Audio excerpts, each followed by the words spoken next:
So we are going to do a tour of Mount Vernon. We're taking, I think this is called the Purple Heart path, and it comes right off of the parking lot behind us. This will lead us up to the entrance where you can buy tickets.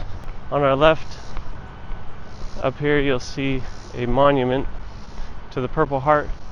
George Washington introduced the Purple Heart Award. Order of the Purple Heart, Military Order, 1782. So that was one of his contributions among many. So here we're entering where we can buy tickets.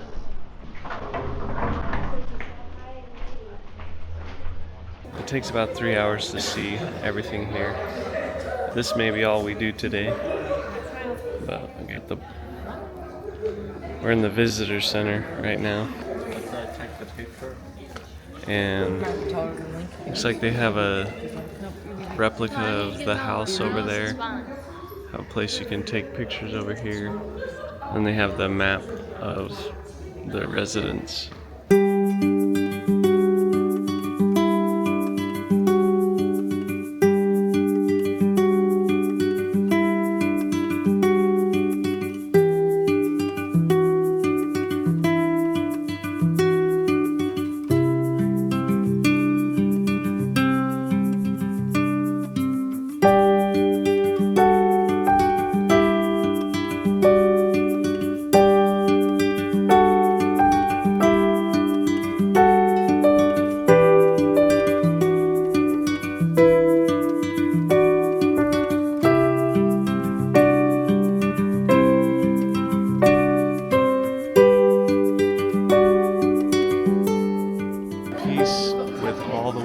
Is my sincere wish. So that was the visitor center. So again, that's another entrance to the visitor center behind us. And this path is going to lead to the bowling lawn, I think they call it. So we're gonna like beeline it towards George Washington's tomb. On the left you'll see they call it the bowling green is what they call it. And in the distance, you'll see the mansion. Knowledge is in every country the surest basis of public happiness. This is our first look at the mansion.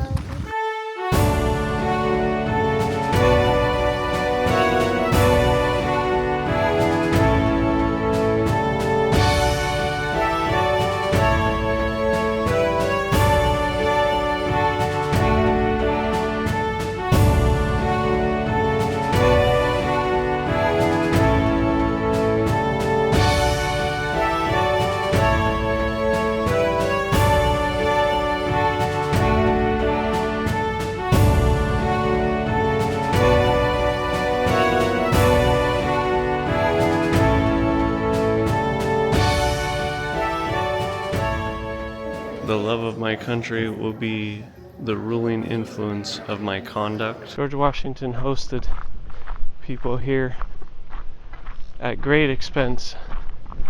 I think they said the year after the war he had 670 something visitors. He didn't charge anyone to come. Very gracious, even when it put great financial stress on him.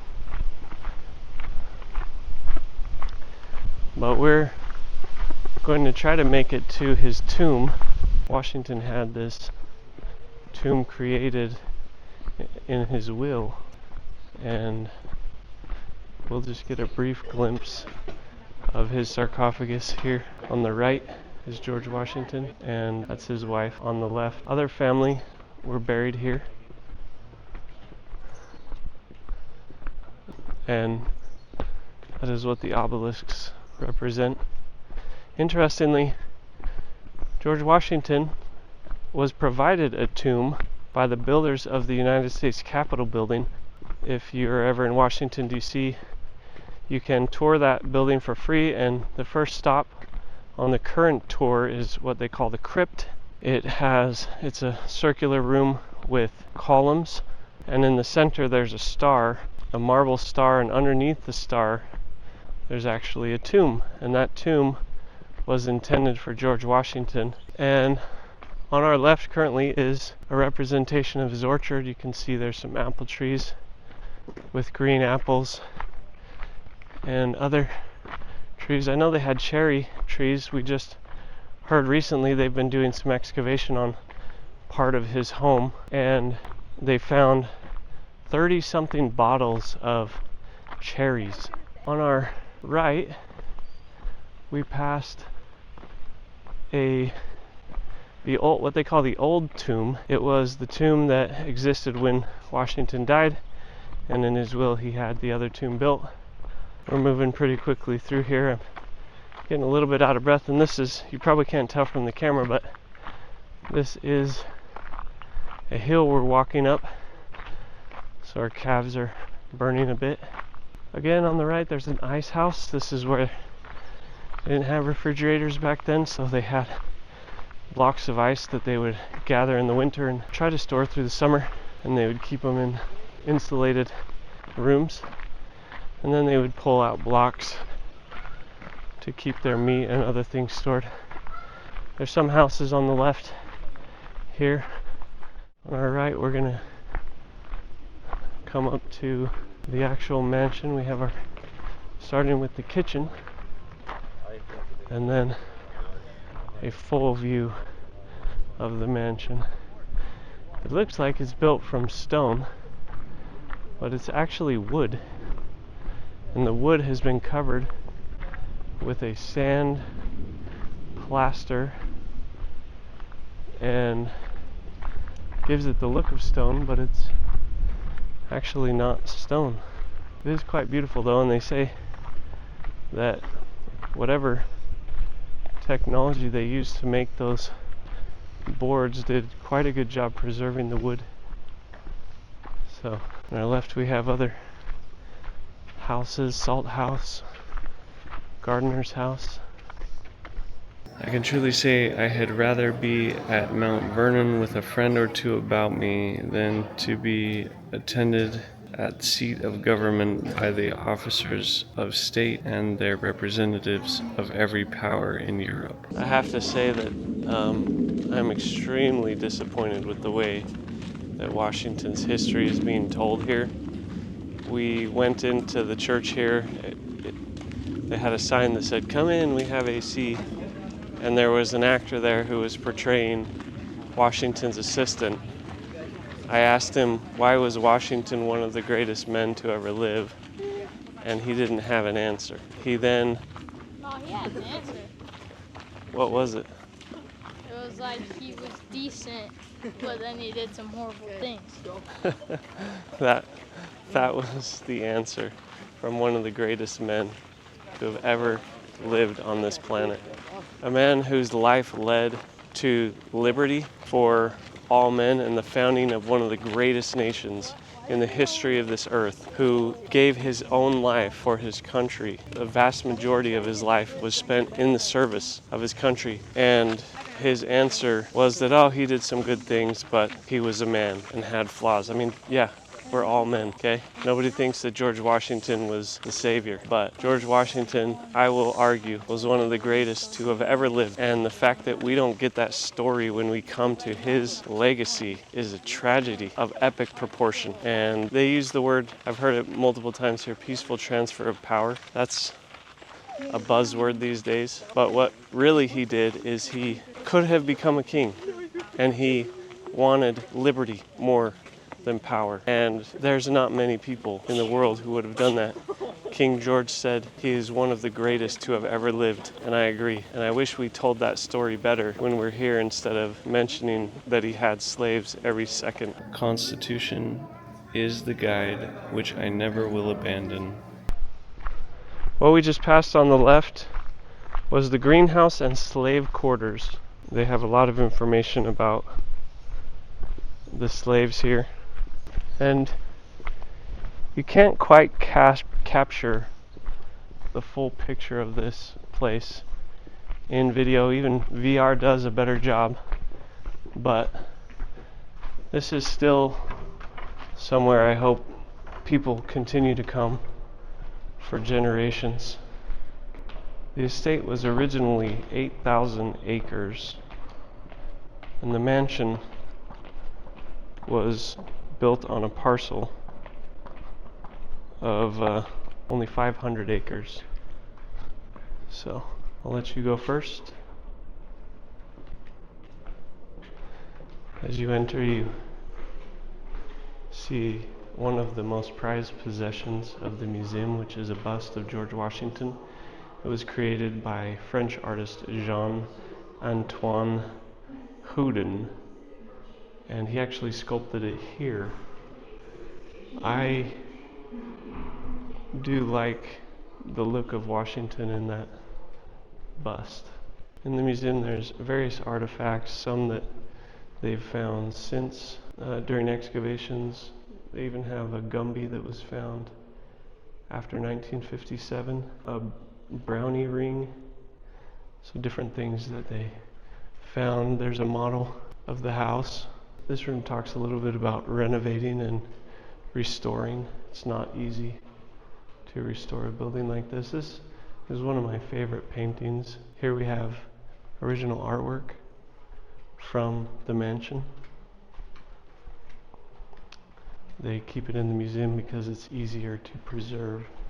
Washington was a surveyor, and I'm thinking this may have been some of the maps that he created. Here's a picture of Lafayette visiting Washington's tomb. Lafayette was a great help to Washington many times in his life, and they maintained a strong friendship. Lafayette was French and helped secure help from the French government. This room includes things that were, I think, that were gifted. This chair in particular is notable. He called it the uncommon chair. It has swivel wheels and it could go in a circle. This is the actual chair that Washington sat in. This room also has other artifacts. One of my favorite is this sword. It was given to him by Theophilus Alt of Prussia, who praised Washington as the only man I know who acted in an uninterested manner for the happiness of his country. That is, in a word, the great Washington. This room includes other artifacts. There's silver, other valuables that were found in the mansion. All of these priceless possessions. And lastly, more of their possessions. I like this center piece that was atop the mansion house with the dove and the olive branch representing peace. Washington was both an advocate of war and a great advocate of peace. And so this is the bulk of the museum, and we obviously only did a cursory exploration, but if you are ever in Virginia and near this place, near Mount Vernon, definitely recommend coming and seeing this for yourself. They've done a very good job restoring and preserving the stuff of Washington.